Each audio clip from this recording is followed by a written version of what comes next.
जय हिंद दोस्तों। मैं अमित कुमार आप सभी का स्वागत करता हूं आपके अपने ही YouTube प्लेटफॉर्म संस्कृति रैंकर्स में। तो जैसा कि आप लोग आज देखे होंगे थंबनेल हमारा कि आज से हमने जो सीरीज चालू की है, साइंस की सीरीज यहाँ से स्टार्ट होगी, ज्योग्राफी की चालू होगी।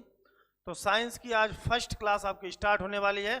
तो जितने भी हमारे साथ नए साथी हैं वो सबसे पहले इस चैनल को क्या करेंगे, सब्सक्राइब करेंगे और इसके बाद सभी अपने प्यारे प्यारे मित्रों के पास हमारे इस वीडियो के लिंक को शेयर करेंगे। बेहतरीन तरीके से जो आज चैप्टर होने वाला है, बेहतरीन और बेहतरीन जिसे बोलते हैं, इस तरीके से ये चैप्टर कंप्लीट होगा।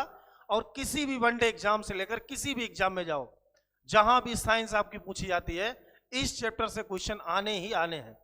तो बिल्कुल बेहतरीन तरीके से जो ये वीडियो है इसको अंत तक आप देखेंगे, क्योंकि आप जब अंत तक देखेंगे तो इसका पूरा निष्कर्ष आपको समझ में आएगा और एक एक कॉन्सेप्ट से पूरा चैप्टर आपका कंप्लीट हो जाएगा। तो स्टार्ट करेंगे। सबसे पहले आज हमारा जो चैप्टर है साइंस में बायो का चैप्टर है, जिसे हम कहते हैं पाचन तंत्र। क्या बोलेंगे? पाचन तंत्र, डाइजेस्टिव सिस्टम। तो ये जो डाइजेशन है ये आपका बहुत इंपॉर्टेंट चैप्टर। यहाँ से विभिन्न प्रकार के एंजाइम्स और हार्मोन्स आपके एग्जाम में पूछ लिए जाते हैं कि कौन सा एंजाइम किसको डाइजेस्ट करता है। तो पहले छोटी सी बात हम यहाँ पर समझने का प्रयास करेंगे। बिल्कुल आपको घबराने की बात नहीं है, ठीक है? जब तक संस्कृति रैंकर्स की टीम आपके साथ है, बिल्कुल घबराने की बात नहीं। ज्यादा से ज्यादा और आसान से आसान शब्दों में हम आपको समझाने का प्रयास करेंगे। तो बिल्कुल जुड़ जाइए हमारे साथ बेहतरीन तरीके से। अब हम स्टार्ट करते हैं क्लास को। देखिए, सबसे पहले अगर हम बात करें पाचन, बच्चों बिल्कुल ध्यान से समझने का प्रयास करें। सबसे पहले शब्द एक आता है पाचन। तो पाचन किसे कहते हैं, तो इसको ध्यान से बिल्कुल इत्मीनान से समझें। कहने का मतलब होता है जटिल, जो हमारे क्या होते हैं, जटिल कार्बनिक पदार्थ या जटिल कार्बनिक यौगिक। तो जटिल कार्बनिक पदार्थ को, जटिल कार्बनिक पदार्थ को रासायनिक प्रक्रिया के द्वारा, रासायनिक प्रक्रिया के द्वारा, रासायनिक प्रक्रिया के द्वारा सरल कार्बनिक पदार्थ में तोड़ना, सरल कार्बनिक पदार्थों में तोड़ना, सरल कार्बनिक यौगिकों में तोड़ना या सरल कार्बनिक पदार्थों में तोड़ना, पदार्थों में तोड़ने की क्रिया, तोड़ने की क्रिया, तोड़ने की क्रिया पाचन कहलाती है, पाचन कहलाती है। इतनी बात आपके बिल्कुल समझ में आएगी। जो हमारे कॉम्प्लेक्स मैटर होते हैं, जिनको हम जब भोजन के रूप में, जैसे रोटी हुई, सब्जी हुई, दाल, चावल, फल, ये हमारे जटिल कार्बनिक पदार्थ होते हैं। इनको विभिन्न एंजाइम्स की सहायता से हम क्या करते हैं, छोटे छोटे कणों में तोड़कर उसको पाचन के योग बनाते हैं। उसे ही हम क्या कहते हैं, पाचन। बट एक आगे शब्द लगा हुआ तंत्र, इसके आगे आपका शब्द क्या लगा हुआ, तंत्र लगा हुआ। तो तंत्र का मतलब, यहां से हम एक बात और समझने का प्रयास करें कि पाचन में जो सहायक अंग होते हैं, क्या पाचन में सहायक अंग, पाचन में सहायक अंग, जैसे आपका बक्कल कैविटी, ऑइसोफेगस, ठीक है? इसके बाद स्टमक हुआ, लीवर हुआ, पैनक्रियाज हुआ, स्मॉल इंटेस्टाइन हुई, लार्ज इंटेस्टाइन हुई। जितने पार्ट हमारे पाचन में क्या करते हैं, भाग लेते हैं, हिस्सा लेते हैं, पचाने में सहायता प्रदान करते हैं। जब इन दोनों चीजों को हम मिला देते हैं तो यही मिलकर आपका हो जाता है पाचन तंत्र, पाचन तंत्र। इसे ही हम कहते हैं बेटा क्या, डाइजेस्टिव सिस्टम। बताओ बात यहां तक क्लियर हुई कि नहीं? हाँ या ना कमेंट बॉक्स में जरूर आज की क्लास को बताएंगे कि आपके समझ में ये बातें जो हम आप यहां पर आपको बता रहे हैं ये समझ में आ रही हैं या नहीं। बिल्कुल इतनी चीज का आप स्क्रीनशॉट ले सकते हैं बेहतरीन तरीके से। स्क्रीनशॉट लेने के बाद हम लोग आगे बढ़ेंगे। बिल्कुल एक सेकंड के लिए हटते हैं, इसके बाद अब हम आगे स्टार्ट करेंगे। अब देखिए, सबसे पहले पाचन जो होता है ये दो पार्ट में होता है। नंबर एक बात, जो हमारा पाचन होता है, पाचन दो प्रक्रियाओं में होता है। एक तो आपका क्या होता है, देखिए, एक तो क्या होता है आहार नाल, एक क्या होता है आहार नाल, एक आपका होता है एलिमेंट्री कैनाल। आहार नाल जिसे हम क्या कहते हैं एलिमेंट्री कैनाल, और दूसरा होता पाचक ग्रंथियां। पाचक, दूसरा होता है आपका पाचक ग्रंथियां। पाचक ग्रंथियां, डाइजेस्टिव ग्लैंड्स और आहार नाल। आहार नाल जो होती है ये आपकी बक्कल कैविटी मतलब मुख गुहा से, ये आपकी मुख गुहा से लेकर, मुख गुहा से लेकर, मुख गुहा से लेकर मलाशय तक, एनस, मुख गुहा से लेकर मलाशय तक फैली होती है, तक फैली होती है, तक फैली होती है। ठीक है, बाद बाकी पाचक ग्रंथियों के बारे में डिटेल में पढ़ेंगे। तो इसको हम 2 पार्ट्स में डिवाइड करके पढ़ते हैं। कितने भागों में? 2 पार्ट्स में। बिल्कुल केवल धैर्य बना के रखें, वीडियो को लास्ट तक देखिए, आपको सारी चीजें क्लियर होंगी। अब देखिए आहार नाल और पाचक ग्रंथियां। आहार नाल जो होती है मुख गुहा, ग्रसनी, अमाशय, इसे लेकर आपकी मलद्वार तक, मलाशय तक फैली हुई होती है। अब सबसे पहले हम लोग स्टार्ट करेंगे पाचन, बिल्कुल स्टार्टिंग से। तो स्टेप बाय स्टेप इसको समझते चलेंगे। सबसे पहले फर्स्ट स्टेप, बिल्कुल अलग अंदाज में आपको समझने को होगा, ये बिल्कुल समझ में आएगा चैप्टर। फर्स्ट स्टेप इसकी आपकी आएगी, सबसे पहले हम क्या करते हैं भोजन को खाते हैं। सबसे पहले बात करेंगे भोजन, इसको भोजन को हम चबाते हैं, भोजन, ठीक है। अब भोजन सबसे पहले हम कहाँ मुंह में चबाते हैं, तो यहां पर सबसे पहले एक बात यदि आप समझने का प्रयास करें, सबसे पहले बात करें समझने का, यदि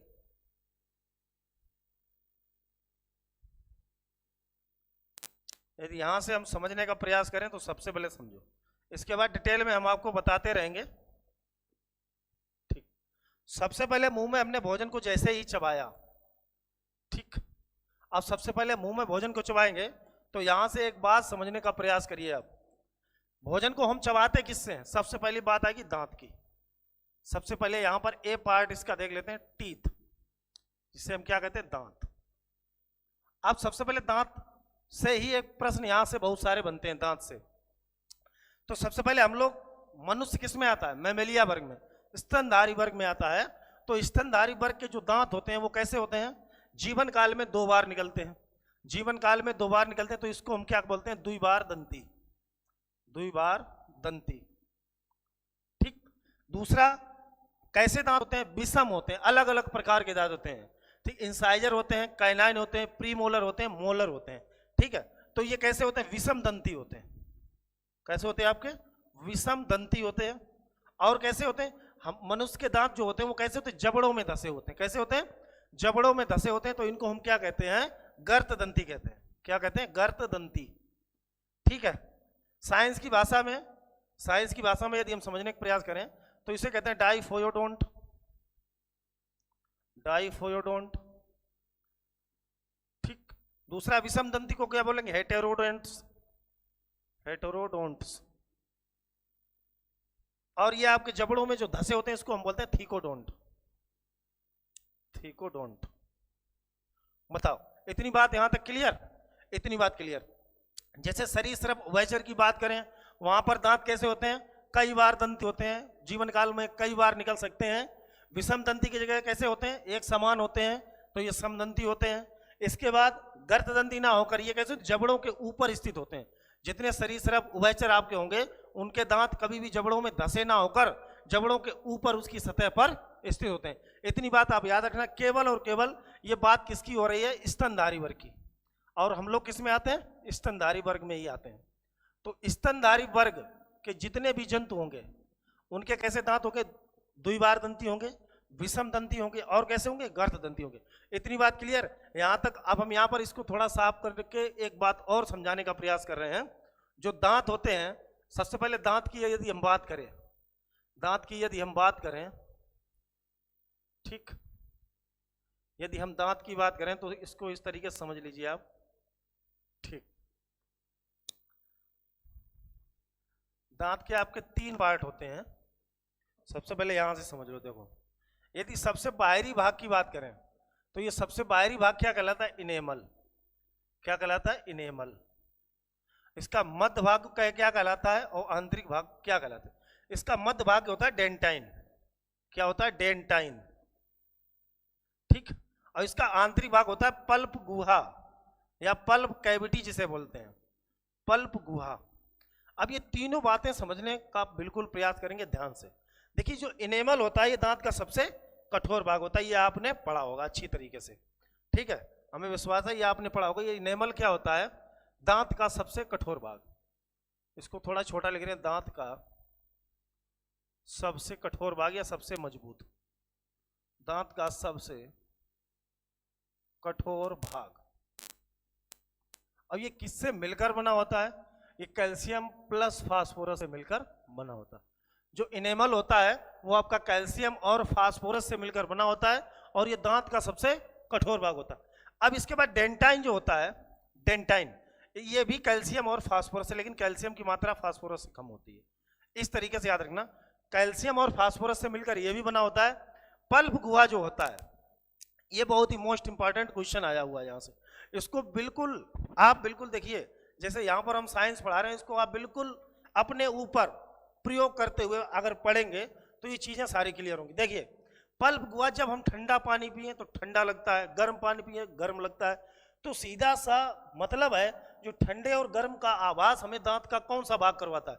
ठंडे और गर्म का हमें आवाज दांत का सबसे आंतरिक भाग, जिसे हम क्या बोलते हैं? पल्प गुहा। ये पल्प गुहा जो सबसे आंतरिक भाग है, ये हमें ठंडे और गर्म का आवाज कराती है। बिल्कुल ये आप रट्टा मार लीजिए। और ये पल्प गुहा का संबंध जो होता है ये ब्रेन से होता है। पल्प गुहा का संबंध ये याद रखना, यहीं से पॉइंट। ये पल्प गुहा, इसका संबंध मस्तिष्क से होता है। इसका संबंध ब्रेन से होता है। इसका संबंध ब्रेन से होता है। इतनी बात आप समझ लीजिए बिल्कुल, क्योंकि जब ठंडे गर्म का हमें आभास होता है कहां पर? दिमाग में ही, खोपड़ी में, मस्तिष्क में आपके दर्द होता है। तो इतनी बात समझ गए। दांत मनुष्य के द्विबार दंती जीवन काल में 2 बार निकलेंगे। विषम दंती का मतलब, कुछ बच्चे अभी भी कंफ्यूज होंगे कि गुरुजी ये विषम का मतलब क्या है? ICPM, इंसाइजर, कैनाइन, प्रीमोलर और मोलर। करंतक, चवर्णक, अग्र चवर्णक, रदनक, ये जो 4 पार्ट होते हैं दांत के, ये अलग अलग प्रकार के आपके दांत पाए जा रहे हैं। इंसाइजर हो गया, कैनाइन हो गया, प्रीमोलर हो गया, मोलर हो गया। ये विषम दंती। दांत की बात नहीं, दांत के प्रकार पे जाइए सीधा। दांत अलग अलग प्रकार के होते हैं, तो ये विषम दंती हो गए। गर्त दंती का मतलब ये कैसे होते हैं? ये जबड़ों में धसे होते हैं। ये जबड़ों में धसे होते हैं। ये जबड़ों में धसे होते हैं। इतनी बात समझ गए होंगे। जबड़ों में धसे हुए होते हैं, इसीलिए इनको गर्त दंती कहते हैं। द्विबार दंती का मतलब होता है जीवन काल में 2 बार निकलते हैं। जीवन काल में 2 बार निकलते हैं। तीसरी बार नहीं निकलेगा भैया, नहीं, दूसरी बार टोल डालो। दूसरी बार जब निकले उसको मजबूती सुरक्षित रखें। ठीक, जीवन काल में 2 बार आते हैं। जीवन काल में 2 बार आते हैं। इतनी बात विश्वास है, यहां तक आपको बातें समझ में आई होंगी। ठीक है, वीडियो को पॉज कर करके आप लोग देखते रहिए बिल्कुल। और आप अपना एक सेल्फ जो नोट्स होता है उसको जरूर तैयार करें, ये हमारा कहना है। इतनी बात आप जरूर माने, क्योंकि जब आप एक बार इस चीजों को लिखेंगे तो आपके दिमाग में 70% चीजें सेव होती चली जाएंगी। चलें भाई आगे बढ़ते हैं। अब देखिए यहीं से, अब यहां से हम दांत पे एक प्रश्न और आ जाता है, डेंटल फार्मूला पे। किस पे आता है? Dental formula. डेंटल फार्मूला, इसको हम बोलते हैं दंत सूत्र। क्या कहते हैं? दंत सूत्र। तो एक बात आप लोग ये याद रखिए, एक बात आप लोग ये याद रखिए,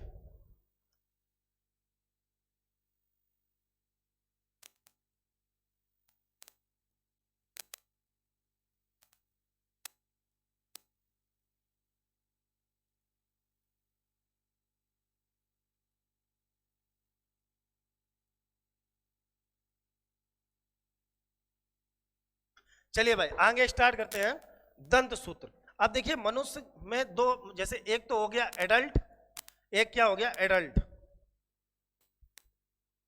एडल्ट, इसका कहने का मतलब वयस्क।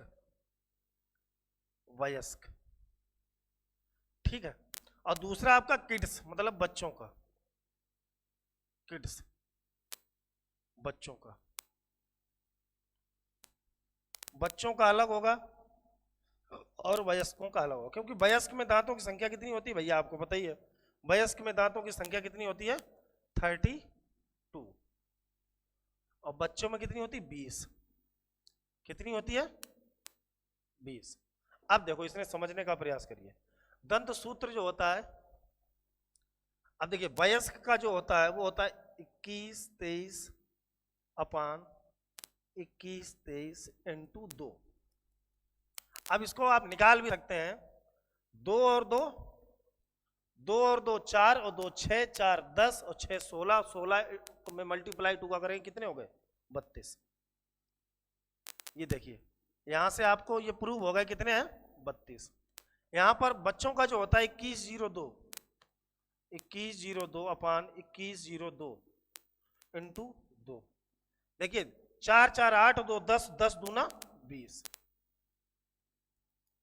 ये एक डेंटल फार्मूला आपको याद रखने हैं, आ जाते हैं एग्जाम में, ठीक है। तो कोई दिक्कत वाली बात नहीं। 21 23 याद रख लो, अपान में भी वही कर देंगे 21 23। इसमें 2102 याद कर लो, अपान में भी वही कर देंगे 2102 इंटू 2, क्योंकि दो जबड़े होते हैं, एक ऊपर होता है एक नीचे, वही वाला सीक्वेंस बिल्कुल लिखा है। और ये भी आपको पता करना कितने इंसाइजर हैं, कितने कैनाइन हैं, कितने प्री मोलर हैं, कितने मोलर हैं, यही लिखा है ICPM। ये इंसाइजर हो गए, ये कैनाइन हो गए, ये प्री मोलर हो गए, ये मोलर हो गए। आपसे यदि पूछ ले कि इंसाइजर की संख्या कितनी है, तो 2 2 4 और 4 दूनी 8। कैनाइन की पूछे 2 2 दूनी 4। प्री मोलर के पूछे 2 2 4 और 4 दूनी 8। मोलर के पूछे 3 3 6 6 दूनी 12। इस तरीके से आप संख्या भी इनकी बता सकते हैं। बताओ यहां तक बात क्लियर? कोई दिक्कत हो बिल्कुल कमेंट में बताएंगे आप लोग, कमेंट्स में जरूर कमेंट्स करें, बताएं। जो चीज ना समझ में आए उसको आपका सोल्यूशन बिल्कुल 100% मिलेगा। चलते हैं अब लोग आगे। अब आगे सब, अब देखिए जब भोजन दांतों के द्वारा तोड़ा जाता है, पीसा जाता है, काटा जाता है, चबाया जाता है, इसके बाद हमारे मुंह में क्या होती है, जीभ होती है, टंग। अब जीभ जो होती है, इस जीभ के नीचे लार ग्रंथियां पाई जाती हैं।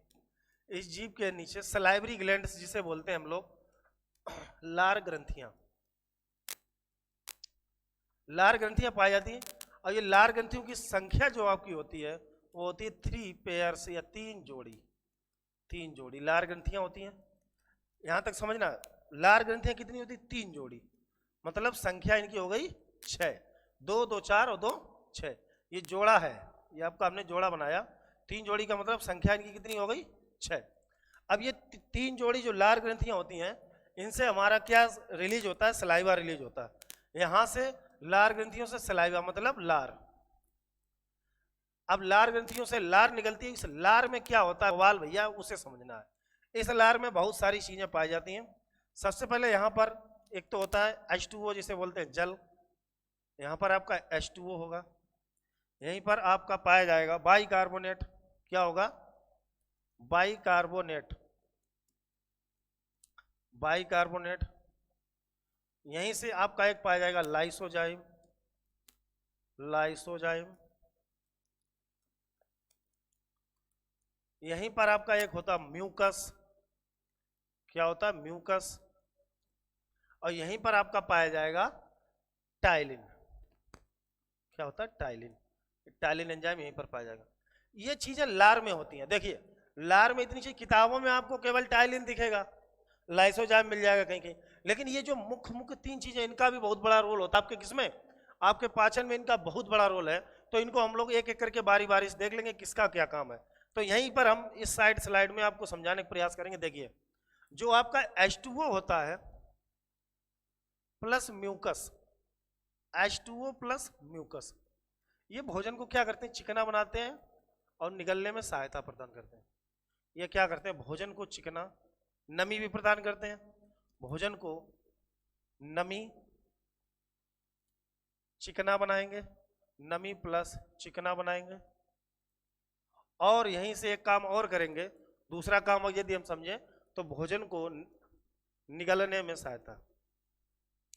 जब भोजन चिकना होगा तभी निगलने में आसानी होगा। भोजन को निगलने में आसानी,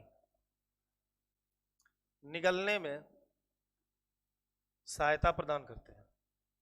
भोजन को निगलने में सहायता प्रदान करते हैं, भोजन को निगलने में सहायता प्रदान करते हैं। इतनी बात क्लियर। H2O और म्यूकस, ये दोनों क्या करें, H2O मतलब जल, ये भोजन को नमी प्रदान करें, नमी के साथ साथ भोजन को क्या करेंगे, लुब्रिकेंट चिकना बनाएंगे, और क्या करें, निगलने में, जब भोजन बोलस के रूप में निगला जाता है और आमाशय में पहुंचता है, ये बहुत भी महत्वपूर्ण रोल निभाते हैं दोनों। कौन कौन से, H2O प्लस म्यूकस, H2O और म्यूकस। बताओ बात यहां तक क्लियर कि नहीं। इसके बाद अब हम लोग मेन चीज देखो, H2O क्लियर, म्यूकस क्लियर। अब बचते हैं आपके पास टाइलिन, बाइकार्बोनेट और लाइसोजाइम। इनको भी हम लोग देख लेते हैं कि करके। देखिए लाइसोजाइम, लाइसोजाइम, लाइसोजाइम। अब ये जो लाइसोजाइम आपका है, यहां से देख लो, ये क्या करता है, मुख गुहा में, मतलब बक्कल कैविटी में, मुख गुहा में जीवाणुओं का भक्षण, मुख गुहा में हानिकारक जो जीवाणु होते हैं, मुख गुहा में जीवाणुओं का भक्षण करने में सहायता प्रदान करती है। मुख गुहा में जीवाणुओं का भक्षण, जो आपका मुख गुहा होता है, बक्कल कैविटी, इसमें जो जीवाणु आते हैं उनको उनका क्या करती है, नष्ट कर देती है, उनको भक्षण कर देती है। इसके बाद हमारा जो बाइकार्बोनेट है, इसके बाद हम देखते हैं बाइकार्बोनेट, बाइकार्बोनेट। ठीक, अब इसको देख लेते हैं हम लोग। बाइकार्बोनेट का जो कार्य है वो क्या होता है, ये क्षारीय माध्यम प्रदान करता है, क्षारीय माध्यम बनाए रखता है, क्षारीय माध्यम प्रदान करता है, क्षारीय माध्यम प्रदान करता है। और यही बाइकार्बोनेट का यदि पीएच वैल्यू की बात करें, यहीं से पीएच मान की बात की जाए, यदि पीएच वैल्यू 7.8 से 8.6 के रेंज में होती है, इसलिए क्षारीय माध्यम प्रदान करता है। इसके बाद हमारा बचता है टाइलिन, इसके बाद हमारा बचता है टाइलिन, टाइलिन। अब ये टाइलिन आपका क्या करता है, ये टाइलिन आपका ध्यान देने की बात है, ये स्टार्च का पाचन करता है। क्या करता है, स्टार्च का पाचन, स्टार्च का पाचन। आपके मुख गुहा में केवल और केवल स्टार्च, इसी का पाचन होता है। स्टार्च सबसे अधिक, जैसे आपने आलू है, आलू को खाते हैं तो आलू की सब्जी या आलू कैसा भी खाओ तो आपका मुंह में ही आलू गल जाता है, बट रोटी वगैरह और चीजें आपकी नहीं गलती हैं। तो कहने का मतलब है टाइलिन हमारे लार में है, और लार में है तो लार मुंह में ही बनती है, तो सीधी बात स्टार्च का पाचन आपके कहाँ हो जाता है, सीधा सीधा कहाँ हो जाता है, मुंह में ही हो जाता है। मुख गुहा में ही स्टार्च का पाचन होता है। स्टार्च वाले कार्बोहाइड्रेट आपने पढ़े होंगे, जैसे चावल में स्टार्च होता है, आलू में होता है, ये सब चीजें जो स्टार्च पाई जाती है, ये सब कहाँ पाचन होती है आपकी, सीधी और सादी मुख गुहा में पाचन होता है। अभी तक हम केवल भोजन को चबा पाए हैं, अभी निगला नहीं है। इतनी बातें होंगी, कितने ढेर सारे यहाँ से प्रश्न बनते हैं, आपको खुद समझ में आ रहा हो। ये बहुत एक लेंथी चैप्टर है और इसको आप ध्यान से पढ़ें, क्योंकि ये आपके रियल लाइफ से कनेक्ट है, और आपके रियल लाइफ से कनेक्ट है। तो मेरे दोस्त ये समझ लो, यहाँ से क्वेश्चन जरूर और जरूर बनेंगे, क्योंकि जनरल साइंस कहती ही है सामान्य विज्ञान, दैनिक जीवन में जिनसे आप अटैच हैं, जिनसे आप टच रहते हैं, जिनका आप प्रयोग करते हैं, वहां से ही क्वेश्चन उठाती है कोई भी एजेंसी या कोई भी आयोग परीक्षा करा रहा हो, जो सामान्य विज्ञान का मतलब है जिस आपके रियल लाइफ से कनेक्ट है। इतनी बातें यहां तक हो गई। अब इसके बाद भोजन कहां पहुंचेगा आपका, मुख गुहा से ऑइसोफेगस के रास्ते क्रमाकुंचन गति के कारण भोजन बोलस के रूप में, कुछ बातें हम बोल के भी बताएंगे, पूरी चीजें बोर्ड पे नहीं लिखेंगे। ऑइसोफेगस से होता हुआ क्रमाकुंचन, जो दीवारें होती हैं, ग्रसनी की दीवारें होती हैं, उसमें क्रमाकुंचन गति पाई जाती है, उसके द्वारा भोजन बोलस के रूप में कहां पहुंचता है, आमाशय में पहुंचता है। अब देखिए यहां से अब बहुत इंपॉर्टेंट है आपको डायग्राम से समझना, अब आपको डायग्राम से समझना बहुत इंपॉर्टेंट हो जाता है यहां से। अब देखिए यहीं पर हम आपको डायग्राम से कुछ बातें समझाने का प्रयास करेंगे। ये आपका हो गया आमाशय, ये आपका क्या हो गया, आमाशय। इसके जस्ट बगल में लगा हुआ होता है आपका लीवर, क्या होता है, लगा हुआ लीवर लगा होता है, लगा हुआ होता है। यहीं पर आपका होता है आग्नाशय, जिसे हम लोग पैनक्रियाज बोलते हैं। ये पत्ते जैसी संरचना होती है, बहुत बार एग्जाम में आ चुकी है कि अग्नाशय की, पैनक्रियाज की संरचना कैसी होती है, तो पत्ते जैसी होती है। इसके बाद इसके जस्ट नीचे आपकी यहाँ पर होगी छोटी आंत होती है, ये आपकी छोटी आंत हो जाएगी, और इसके जस्ट आपके ऊपर जो होती है लार्ज इंटेस्टाइन होती है, बड़ी आंत, ये आपकी कौन सी हो गई, ये आपकी बड़ी आंत होती है। ठीक है, इस प्रकार से समझते हुए चलेंगे। अब देखो यहीं से समझने का प्रयास करें। भोजन यहाँ से आपका ग्रसनी के रास्ते होता हुआ कहाँ गया, आमाशय में भोजन आ जाता है। लेकिन यहीं से एक चीज आपको समझने वाली बात है, देखिए ये जो आमाशय की भीतरी दीवारें होती हैं, या आमाशय की जो भीतरी सतह होती है, ये आमाशय की भीतरी सतह, ये आमाशय की जो भीतरी सतह होती हैं, यहाँ पर आमाशय ग्रंथियां या जिनको हम जठर ग्रंथियां बोलते हैं पाई जाती हैं। अब यहीं पर हम समझ लें जो स्टोमक होता है,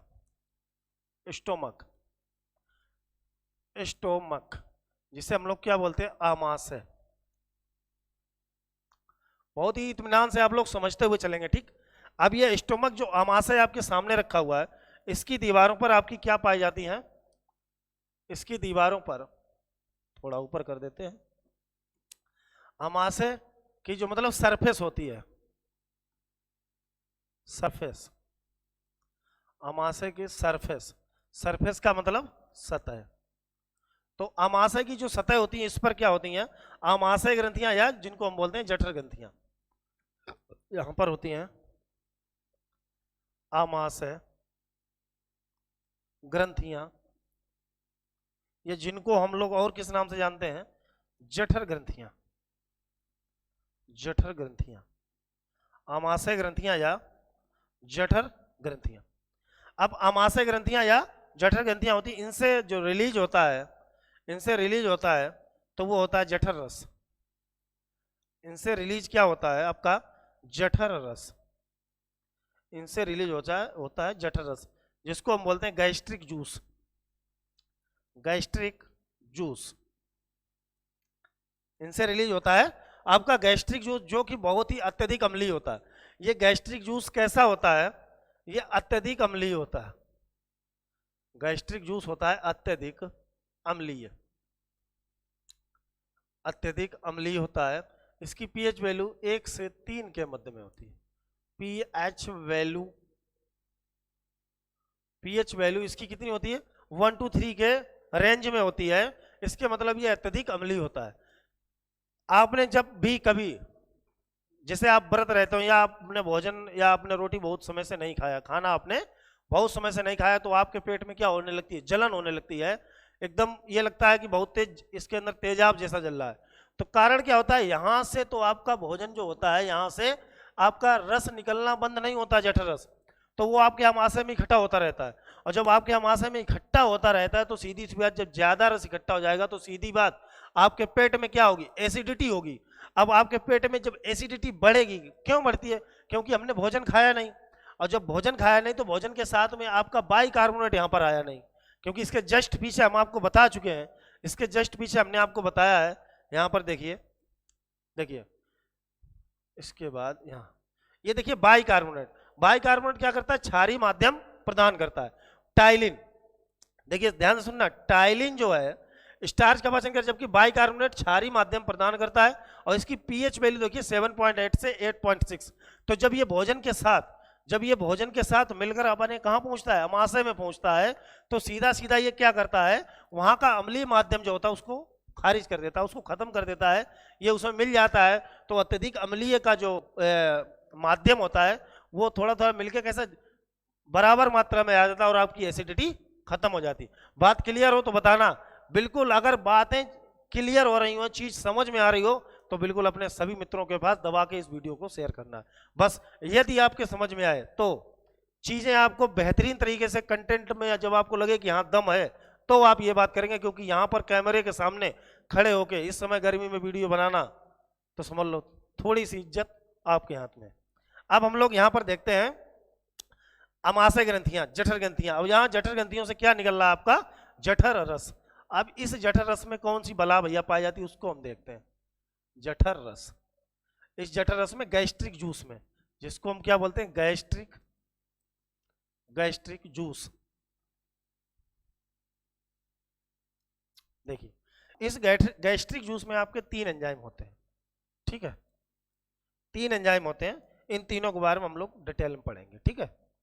बिल्कुल चिंता मत करिए, हम जब तक हैं खड़े हैं। देखिए जठररस में एक क्या होता है आपका HCl एंजाइम होता है, HCl, चलो इस तरीके से लिखते हैं। HCl हो गया, आपका पेप्सिन होता है। HCl के बाद आपका क्या होता है, पेप्सिन होता है, और पेप्सिन के बाद आपका यहाँ पर रेनिन होता है। इनको बहुत ध्यान से, बिल्कुल ध्यान से समझना, क्योंकि यहाँ से प्रश्न जरूर पूछ लेता है एग्जाम में।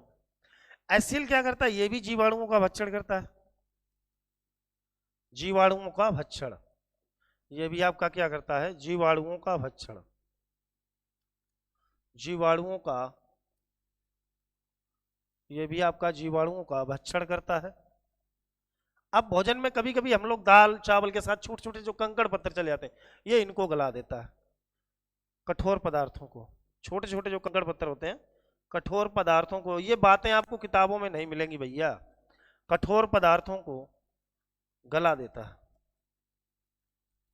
गला देता है। ये जो आप लोग नॉर्मल किताबें पढ़ते हो वहां ये चीजें नहीं मिलेंगी। कॉन्सेप्ट से पूरा चैप्टर क्लियर हो, कहीं से भी क्वेश्चन आ जाए आपका क्वेश्चन गलत नहीं होना चाहिए, इस तरीके से कंटेंट देखिए आप लोग। चलिए आगे अब हम यही देख ले, पेप्सिन ये क्या करता है, प्रोटीन का पाचन करता है। ये आपका पेप्सिन जो है ये आपका प्रोटीन को कन्वर्ट कर देता है, किसको भैया, बिल्कुल प्रोटीन, ये प्रोटीन का पाचन करता है, प्रोटीन का पाचन करता है, ये प्रोटीन का पाचन करता है। अब यहीं से एक बात समझना, ये प्रोटीन का पाचन तो करता है, लेकिन प्रोटीन को किसमें बदल देता है, ये प्रोटीन को बदल देता है पेप्टोन्स में, प्रोटीन को पेप्टोन्स में बदल देता है, प्रोटीन को पेप्टोन्स में कन्वर्ट कर देता है। कौन कन्वर्ट करता है, पेप्सिन।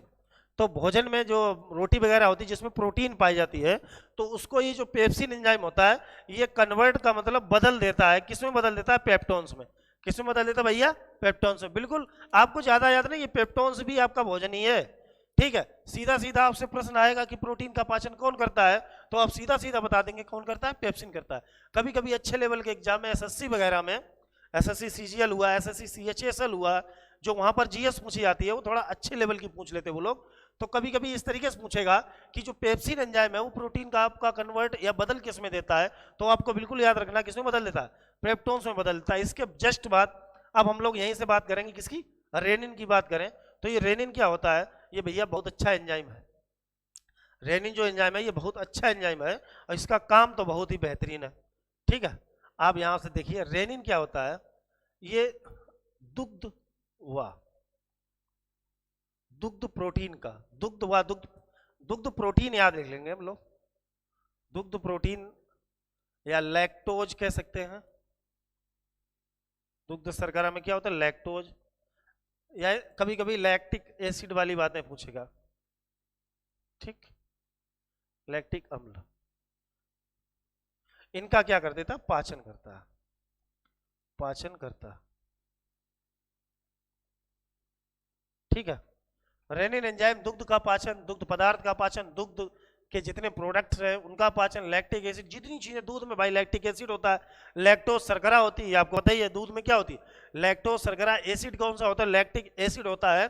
तो ये रेनिन एंजाइम प्रश्न इस तरीके से पूछा जाता है, देखिए ये जो रेनिन एंजाइम है ये बच्चों में अधिक सक्रिय होता है, बच्चों में या शिशुओं में, जो छोटे शिशु होते हैं, क्योंकि इनका कंप्लीट फूड क्या होता है, मिल्क होता है, शिशुओं में अधिक सक्रिय होता है, ये शिशुओं में अधिक सक्रिय होता है, शिशुओं में अधिक सक्रिय होता है। और जैसे ही जैसे उम्र बढ़ती जाती है, जैसे जैसे उम्र बढ़ती जाती है तो इसका सिक्रेशन हमारी बॉडी में धीरे धीरे कम होने लगता है, और जैसे जैसे हम वयस्क होते हैं इसका सिक्रेशन बिल्कुल ना के बराबर हो जाता है। इसीलिए जैसे जैसे उम्र बढ़ती है तो हमारा मिल्क को डाइजेस्ट करने की जो कैपेसिटी है वो धीरे धीरे कैसी होती जाती है, कम होती चली जाती है। जबकि बच्चा परमानेंट आपका क्या, उसका फूड ही है मिल्क, तो शिशुओं में ये एंजाइम अधिक मात्रा में सक्रिय होता है, अधिक मात्रा में सिक्रेट होता है, श्रावण होता रहता है, सिक्रेशन होता रहता है। बात क्लियर है, बताओ यहाँ तक इतनी बातें आपको समझ में आ गई होंगी, ये बिल्कुल मुझे विश्वास है। तो ये जो जठररस होता है इसमें 3 एंजाइम आपके बेसिकली मेन है, HCl है, आपका पेप्सिन है, और आपका रेनिन है। ये तीनों एंजाइम आपके क्या है, बेहतरीन काम करते हैं पाचन में। बताओ बात यहाँ तक क्लियर हुई या नहीं हुई? इतनी बातें क्लियर हो तो बताओ आगे बढ़े, जल्दी से जल्दी बताओ भाई, चलते हैं आगे बढ़े। ठीक है, अब देखिए यहाँ तक का काम खत्म हो गया। अब इसके बाद हम लोग देखें तो फिर डायग्राम बनाने का प्रयास कर रहे हैं, क्योंकि यहीं से समझ में आएगा। अभी तक देखिए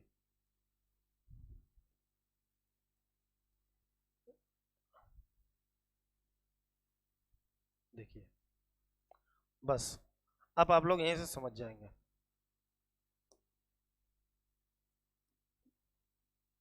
ये आपकी हो जाएगी बड़ी आंत, ये आपकी बड़ी आंत, और यहां पर हम आपकी बनाते हैं छोटी आंत। ये आपकी बना रहे हैं हम छोटी आंत। ठीक, देखिए भैया अब यहां से क्या होगा, भोजन ये अमाशय से जाएगा कहां पर, छोटी आंत में। अब ये नीचे से, ये ऊपर सरफेस है इसलिए दिख रहा, ये यहां से यहां पर भोजन आएगा। इससे पहले होता क्या है, यहां से ये आपका यकृत है, इस तरीके से ये यहां से कुछ रस निकलते हैं, कुछ रस निकलते हैं और आपस में मिल जाते हैं। मिल जाने के बाद एक नया एंजाइम उत्पन्न हो जाता है जो कि भोजन को डाइजेस्ट करेगा। लेकिन इससे पहले हम लोग दोनों को डिटेल में पढ़ लेते हैं एक एक को। इस स्लाइड को हम यहीं रखते हैं, इसके बाद हम इस पर चर्चा करेंगे। तो सबसे पहले यहाँ पर हम यकृत से देख लेते हैं, यकृत जिसे हम बोलते हैं लीवर, यकृत लीवर। और यहीं से हम लोग देख लेते हैं अग्नाशय, अग्नाशय, अग्नाशय, इसको हम बोलते हैं पैनक्रियाज, पैनक्रियाज। ठीक है, एक एक करके वन बाय वन हम लोग समझते चलेंगे। देखिए भाई यहीं से देखने का प्रयास करें तो सबसे पहला पॉइंट, यकृत क्या है, शरीर की सबसे बड़ी ग्रंथि है। यकृत आपका क्या है, शरीर की सबसे बड़ी ग्रंथि, शरीर की सबसे बड़ी ग्रंथि। इतनी बात समझ में आई? The largest glands of body, सबसे बड़ी ग्रंथि होगी। दूसरा पॉइंट, यहां से बहुत इंपॉर्टेंट पॉइंट ये है जो आपके एग्जाम में आता है, यहां से पित्त रस का स्रावण होता है, यहां से पित्त रस का सिक्रेशन होता है, यहां से पित्त रस का स्रावण होता है। बात इतनी क्लियर हुई? पित्त रस के बारे में थोड़ी सी इसकी कहानी हम समझते हैं। पित्त रस, ये जो पित्त रस होता है भैया, ये वसा का एमल्सीकरण कर देता है। किस प्रकार से? वसा की गोलिकाएं, ये क्या करता है, वसा का एमल्सीकरण, वसा का इमल्सीकरण, ये वसा का इमल्सीकरण करता है, वसा का इमल्सीकरण कर देता है। इमल्सिफिकेशन ऑफ फैट, कहने मतलब जो वसा की बड़ी बड़ी गोलिकाएं होती हैं उनको छोटी छोटी गोलिकाओं में तोड़ देता है। वसा की जो बड़ी बड़ी गोलिकाएं हैं, देख लो इस साइड हम बना रहे हैं, ये वसा की जो बड़ी बड़ी गोलिकाएं हैं इनको कर देता है कन्वर्ट, और कन्वर्ट कर देगा किसमें, छोटी छोटी गोलिकाओं में। इसी को हम लोग कहते हैं इमल्सिफिकेशन, इमल्सीकरण। बताओ बात क्लियर? ये क्या है, फैट, वसा की बड़ी गोलिकाएं, फैट ग्लोब्यूल्स, फैट ग्लोब्यूल्स, इसे हम कहेंगे वसा गोलिकाएं, वसा गोलिकाएं, वसा गोलिकाएं। कौन सी? बड़ी, लार्ज। बोल रहे हैं, समझते जाइए। ठीक, वसा की जो बड़ी गोलिकाएं हैं, लार्ज फैट ग्लोब्यूल्स को किसमें, स्मॉल फैट ग्लोब्यूल्स में कन्वर्ट कर देगा। ये कैसी होंगी, छोटी वसा की गोलिकाएं, छोटी वसा की गोलिकाएं, छोटी वसा की गोलिकाएं, छोटी वसा की गोलिकाएं। बताओ यहां तक इतनी बात आपको समझ में आ गई होगी। जो आपका पित्तरस होता है, पित्तरस, तो ये वसा का इमल्सीकरण कर देता है, इमल्सिफिकेशन ऑफ फैट, वसा की बड़ी बड़ी गोलिकाएं जो होती हैं, जो आप लोग फास्ट फूड जंक फूड खाते हो, इसमें फैट ग्लोब्यूल्स बड़ी बड़ी होती हैं, इनको बदल देता है छोटी छोटी वसा की गोलिकाओं में, जिससे उसका पाचन सही तरीके से हो पाए। इसके बाद इसको थोड़ा आगे स्लाइड में ले लेंगे, यहाँ से और पॉइंट बनते हैं, उनको समझ लेते हैं। अब यहीं से एक बात और समझने का प्रयास करें, यहां से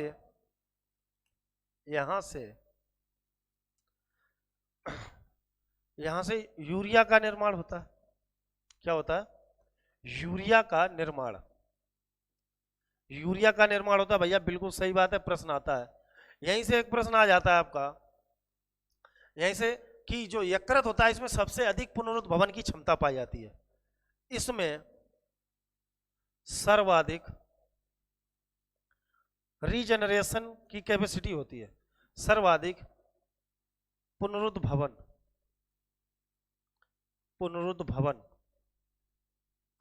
पुनरुद्भवन की क्षमता पाई जाती है। पुनरुद्भवन की क्षमता पाई जाती है। ये बहुत बच्चों के नहीं समझ में आएगा कि पुनरुद्भवन क्या है, ये नहीं समझ पाए होंगे, तो बिल्कुल चिंता करने की बात नहीं, अभी हम बता रहे हैं। कहने का मतलब जो लीवर होता है ये जितनी जल्दी डैमेज होता है उतनी जल्दी रिकवर कर जाता है। जैसे आपने डेंगू ज्वर सुना होगा, तो डेंगू ज्वर में आप लोगों ने सुना होगा कि उसका लीवर इफेक्टेड हो गया, लेकिन वो जितनी जल्दी इफेक्टेड होता है उतनी जल्दी आपका रिकवर भी कर देता है। उसी को कहते हैं पुनरुद्भवन। अगला यहीं से, ये देखो छोटी गोलिका है, इसको हम थोड़ा इरेज कर देते हैं यहाँ पर, आप लोग समझ लेना। अब यहीं से एक पॉइंट और हम समझने का प्रयास करें, ये क्या करता है, ये विटामिन ए का संश्लेषण करता है। विटामिन ए का संश्लेषण कैरोटीन के माध्यम से, किसके माध्यम से? कैरोटीन के माध्यम से विटामिन ए का संश्लेषण करता है, संश्लेषण करता है। विटामिन ए का संश्लेषण, सही लिखा था, विटामिन ए का संश्लेषण करता है, विटामिन ए का संश्लेषण करता है। इसके बाद यहीं से एक प्रश्न और आता है, ये हिपैरिन का निर्माण करता है। हिपैरिन, ये किसका निर्माण करता है? हिपैरिन का निर्माण करता है। ये हिपैरिन का निर्माण करता है, हिपैरिन का निर्माण करता है। ये हिपैरिन प्रोटीन होती है भैया, ये हिपैरिन क्या होती है? प्रोटीन होती है, जो कि हमारी जो धमनी और सिराओं के अंदर ये रक्त को जमने नहीं देती है। बहुत वेरी मोस्ट इंपॉर्टेंट पॉइंट है। हिपैरिन का काम क्या है? रक्त का थक्का नहीं बनने देती है, रक्त का थक्का नहीं बनने देती है, रक्त का थक्का नहीं बनने देती है। क्योंकि यदि धमनी सिराओं के अंदर, शरीर के अंदर हमारा रक्त जम जाएगा तो हमारा क्या होगा? ऑक्सीजन का संवहन, ऑक्सीजन का जो ट्रांसपोर्टेशन होता है वो बिल्कुल बंद हो जाएगा, जिससे क्या होगा? हमारे शरीर में ऑक्सीजन नहीं पहुंचेगी और हमारा शरीर कैसा हो जाएगा? मृत हो जाएगा, हम लोग स्वर्ग पहुंच जाएंगे। इतनी बात समझ लो बस, क्योंकि ऑक्सीजन नहीं मिलेगी तो सीधी सी बात है हमारे शरीर की एक्टिविटी बंद हो जाएगी। इतनी बात यहाँ से यकृत से बहुत सारे प्रश्न हैं बनते हैं। देखिए 1 2 3 4 5 6 7 पॉइंट हो गए, और बहुत सारे पॉइंट हैं, उनको हम अलग जो ग्रंथियां चैप्टर पढ़ाएंगे वहां से कवर करवाएंगे। बात बाकी यहीं से आपने जैसे पढ़ा होगा कि जो प्लाज्मा होता है, प्लाज्मा का जो लाइट येलो कलर होता है, प्लाज्मा का कैसा कलर होता है? लाइट येलो कलर होता है। उसका निर्माण भी यकृत में होता है, जिसे बोलते हैं बिलिवरूनी वर्णक। बिलिवरूनी वर्णक जो होता है, इसी के कारण प्लाज्मा का रंग कैसा होता है? Light yellow. इसका सिक्रेशन कहाँ होता है? यकृत से होता है। बताओ इतनी बातें क्लियर हुई कि नहीं? इतनी बातें क्लियर हो गई तो बिल्कुल अच्छी बात है, हम लोग आगे बढ़ते हैं। अब हम लोग यहीं से अग्नाशय की बात कर लेते हैं, किसकी? पैनक्रियाज की। किसकी? Pancreas, pancreas, अग्नाशय। अग्नाशय, यहां से 1 2 प्रश्न बन जाते हैं तो उसको भी हम लोग कवर करते हुए चलेंगे। सबसे पहला पॉइंट, इसे हम लैंगर-हैंस की द्वीपिकाएं कहते हैं। ये प्रश्न आया हुआ है, लैंगर-हैंस की, लैंगर-हैंस की द्वीपिका, इसे हम लोग लैंगर-हैंस की द्वीपिका कहते हैं। दूसरा पॉइंट यहीं से यदि हम समझने का प्रयास करें तो यहीं से दूसरा पॉइंट समझ लीजिए, और ये क्या है, इसे यह मिश्रित ग्रंथि है। कैसी है, मिश्रित, यह मिश्रित ग्रंथि है, मिक्स्ड ग्लैंड, यह मिश्रित ग्रंथि है। इतनी बात समझ गए, यह मिश्रित ग्रंथि है, मिक्स्ड ग्लैंड है। क्यों? क्योंकि यहां से हार्मोन्स और एंजाइम दोनों स्रावित होते हैं। बहुत इंपॉर्टेंट पॉइंट है, यहां से क्या होता है, hormones plus enzyme, endocrine exocrine दोनों का रोल यहां है, हार्मोन्स और एंजाइम। हार्मोन्स और एंजाइम ये दोनों क्या होते हैं, स्रावित होते हैं, स्रावित होते हैं या निकलते हैं। यहां से हार्मोन्स और एंजाइम दोनों स्रावित होते हैं, इसीलिए ये कैसे हो गई, मिक्सचर हो गया भैया। मिक्सचर है तो इसीलिए इसको क्या कहते हैं, मिश्रित ग्रंथि कहते हैं। प्लस यह शरीर की दूसरी सबसे बड़ी ग्रंथि है, यह भी याद रखना। Second largest gland of body, यह शरीर की, यह शरीर की दूसरी सबसे बड़ी ग्रंथि है। यह शरीर की दूसरी सबसे बड़ी ग्रंथि है, सबसे बड़ी ग्रंथि है। यह शरीर की दूसरी सबसे बड़ी ग्रंथि है। The second largest body of gland, इतनी बात समझ गए। और सबसे बड़ी ग्रंथि आपकी कौन सी थी, इसके जस्ट लीवर, जिसे हम लोग यकृत कहते हैं। यहां तक बात क्लियर हुई हो, बताओ। अब हम लोग पाचन पे चल रहे हैं, इनसे बनने वाले प्रश्न जो थे वो हमने आपको करवा दिए। अब चलते हैं नेक्स्ट स्लाइड पे। नेक्स्ट स्लाइड पे हम लोग देखते हैं, अब यहीं से हम लोग देखेंगे यकृत और आपका क्या देखेंगे, अग्नाशय। आप बिल्कुल वहीं आ जाओ, यकृत और अग्नाशय, ठीक, लीवर और पैंक्रियाज।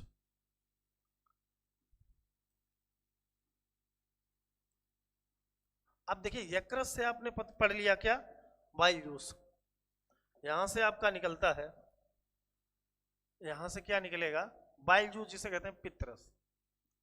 क्या निकलेगा, पित्तरस। और यहां से आपका निकलेगा अग्नाशय रस, अग्नाशय रस। यहां से आपका क्या निकलेगा, अग्नाशय रस, ठीक है। अब देखिए, ये दोनों रस मिलेंगे। अब ये दोनों रस आपके क्या हो जाएंगे, मिल जाएंगे, और एक नया एंजाइम उत्पन्न हो जाएगा। ये दोनों रस मिक्स्ड हो जाएंगे, जब मिलेंगे तो एक नया एंजाइम उत्पन्न हो जाता है, जिसे हम लोग कहते हैं ट्रिप्सिन। क्या बोलते हैं, ट्रिप्सिन। एक नया एंजाइम उत्पन्न हो जाएगा, ट्रिप्सिन। और ये किस जगह पे उत्पन्न होगा, ये भी हम आपको भी डायग्राम के माध्यम से दिखा रहे हैं। ये आपका यहाँ पर हमने स्लाइड छोड़ी थी, देखिए, यहां से ये आएगा इस तरीके से, यहां आएगा इस तरीके से। अब यहां से जब भोजन, यहां से आपका जो भोजन है इस तरीके से प्रॉपर जा रहा होगा छोटी आंत में, ये दोनों एंजाइम यहाँ रस मिल रहे होंगे, तो यहीं पर ये एंजाइम उत्पन्न होता है, कौन सा, ट्रिप्सिन। ये यहाँ पर ट्रिप्सिन उत्पन्न होता है, ये भोजन में मिलता रहता है। क्या होता है, भोजन में मिलता रहता है, यही ट्रिप्सिन एंजाइम जो है ये भोजन में मिलता रहता है यहीं पर, और भोजन आगे बढ़ता रहता है। यहाँ से जब इसमें मिलता है तो एक्टिविटी क्या होती है, उसको हम लोग समझते हुए चलते हैं। देखिए, जब ये ट्रिप्सिन एंजाइम मिलता है, अब भोजन हम किस रूप में छोड़ाए थे, पेप्टोन्स के रूप में, जो कि पेप्सिन ने भोजन को किस में बदल दिया था, पेप्टोन्स में। बात यहां तक आपको समझ में आ रही होगी, बिल्कुल कोई बड़बड़ाने की बात नहीं है। एक बार वीडियो को बैक करके आप देखेंगे, चीजें बिल्कुल क्लियर होंगी। और एक बार क्लियर जरूर करें चीजों को। क्लियर करने के बाद सेल्फ नोट्स बनाएं, अपने दिमाग में फ्रेमवर्क बनाएं, इमेज बनाएं। इमेज बनाने के बाद उसका मंथन करें, दूसरे तीसरे दिन रिवाइज करें, 3 से 4 बार रिवाइज करें। आप जीवन में कभी नहीं भूलेंगे इस चीज को, ठीक है। यही ट्रिप्सिन जो होता है, यहां से थोड़ा हम इसको ऊपर कर देते हैं, यही ट्रिप्सिन। अब ट्रिप्सिन क्या होगा, भोजन, देखते हैं ट्रिप्सिन भोजन। अब भोजन किस रूप में था आपका, ये था पेप्टोन्स के रूप में। किस में था, पेप्टोन्स, ठीक। अब ये भोजन पेप्टोन्स के रूप में था। अब ये ट्रिप्सिन क्या कर देता है, कन्वर्ट कर देता है, मतलब बदल देता है। ये बदल देता है किस रूप में, अमीनो एसिड में। भोजन किस रूप में बदल जाएगा, अमीनो एसिड में, अमीनो एसिड, अमीनो अम्ल। अब बात क्लियर हुई, जब भोजन अमीनो एसिड बदला, एक छोटा सा परिणाम, अमीनो एसिड की संख्या 20, जैसे 10 आवश्यक और 10 अनावश्यक, कभी कभी पूछ लेता है। अमीनो एसिड की संख्या कितनी, 20, 10 आवश्यक और 10 अनावश्यक। एसेंशियल और नॉन एसेंशियल, ये क्या होते हैं, आवश्यक अमीनो एसिड और अनावश्यक अमीनो अम्ल। ये होते हैं आवश्यक, एसेंशियल, आवश्यक, आवश्यक अमीनो एसिड, आवश्यक अमीनो अम्ल, और दूसरा कैसे होंगे अनावश्यक, कैसे होंगे अनावश्यक, अनावश्यक अमीनो एसिड। इतनी बात। अब जब भोजन अमीनो एसिड के शेप में आएगा, सीधी सी बात है, जब भोजन किस में आएगा अमीनो एसिड के शेप में आएगा, तब उसका क्या होगा, तब उसका होगा क्या अवशोषण होगा। अब अवशोषण का काम आगे कौन करेगी, आपकी छोटी आंत। ठीक है, इतनी बात यहां तक समझ में आई। ट्रिप्सिन एंजाइम मिलता रहता है भोजन में, भोजन बदलता रहता है किसमें, अमीनो एसिड। जब कोई चीज अमीनो एसिड में बनती है तो वो पूरा लिक्विड शेप में हो जाती है। बिल्कुल एक एक चीज दिमाग में आपको जानी चाहिए, पूरी एनर्जी के साथ पढ़ा रहा हूं। ये देखिए जो ट्रिप्सिन जब भोजन में मिलता है, भोजन अमीनो एसिड का मतलब ये तरल, तब भोजन किसमें बदल गया, लिक्विड फॉर्म में आ गया। और जब तक भोजन लिक्विड फॉर्म में नहीं आएगा तब तक उसको छोटी आंत एब्जॉर्ब कैसे करेगी। तो भोजन जब अमीनो एसिड में बदल गया तो ये बिल्कुल हो गया तरल, और जब तरल हो गया, अब यहां से बहुत अच्छी बात आपको समझने की बात है, दो बातें समझ लो, इसके बाद चैप्टर आपका ये फिनिश हो गया। एंजाइम हार्मोन्स आपको ध्यान रखने। देखिए अब भोजन आपका कहाँ है, छोटी आंत में, छोटी आंत में, इसे बोलते हैं स्मॉल इंटेस्टाइन, स्मॉल इंटेस्टाइन। देखिए छोटी आंत में भोजन होगा और भोजन अमीनो एसिड में होगा, तो यहां पर क्या होता है, खनिज लवणों का अवशोषण हो जाता है, खनिज लवणों का अवशोषण, खनिज लवणों का अवशोषण हो जाएगा। Absorption of minerals and nutrients जो होंगे, खनिज लवणों का अवशोषण हो जाएगा। अब खनिज जब छोटी आंत एब्जॉर्ब कर लेगी तो सीधी सी बात है, यहां से अब बचता क्या है भोजन में, जब खनिज लवण हो गए तो बचता है जल, बचता क्या है, जल।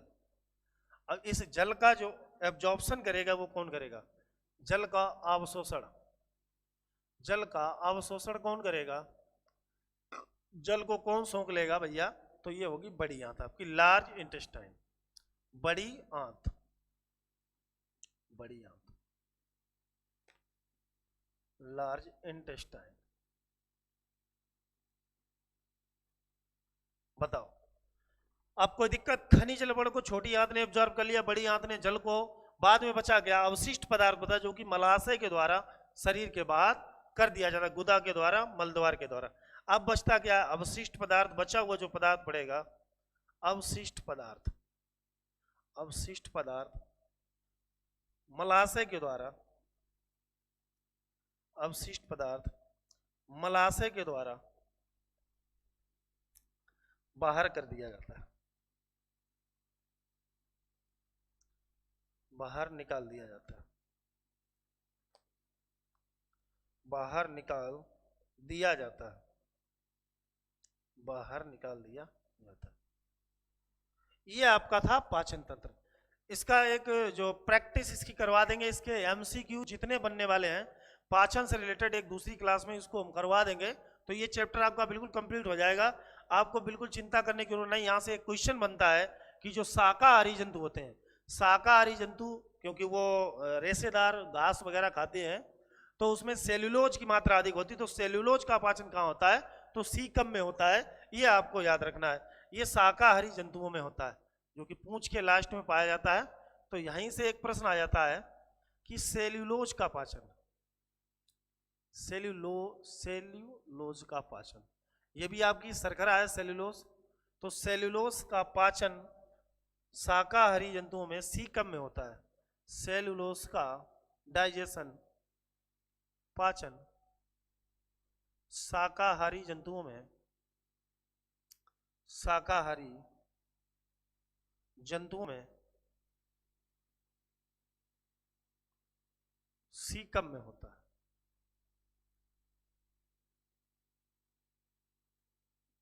जो कि लार्ज इंटेस्टाइन में ही पाई जाती है, सीकम में होता है। यहां तक जितनी बातें हमने आपको बताई, आप एक बेहतरीन अपना नोट्स बनाएं। आज यदि ये जो क्लास आज आपकी हुई है इस पे आपका रेस्पॉन्स अच्छा आता है, नया बिल्कुल चैनल आज ही क्रिएट किया गया है, बेहतरीन तरीके से अपने सभी मित्रों को शेयर करें और सब्सक्राइब जरूर करवाएं यदि इसमें बताई हुई बातें आपको अच्छी लगती हैं। ठीक है, तो परमानेंट आपको क्लासें मिलेंगी, सीधी सी बात है, और सभी लोग बेहतरीन तरीके से इसको शेयर करेंगे।